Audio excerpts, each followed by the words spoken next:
ఈ పేరు చెప్తే గుర్తుపట్టని వారుండరేమో, అంతగా పాపులర్ అయ్యారు. టెలికాం శాఖ మంత్రిగా రాజభోగాలు అనుభవించారు.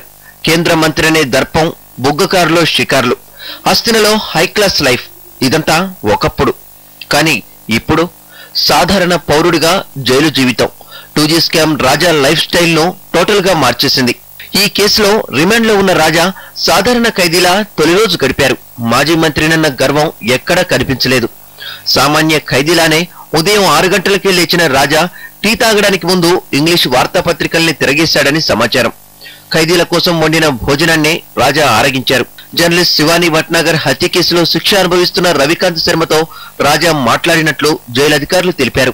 1997లో జరిగిన కర్నాట్ ప్లేస్ కాల్పుల్లో నిందితుడైన ఢిల్లీ ఏసీపీ ఎస్ఎస్ రాఠీతో రాజా జైలు గదిని పంచుకున్నారు. కింద పడుకోవడానికి రాజాకు 7 బ్లాంకెట్లు ఇచ్చిన అధికారులు ఎటువంటి సౌకర్యాలు కల్పించలేదని తెలిపారు.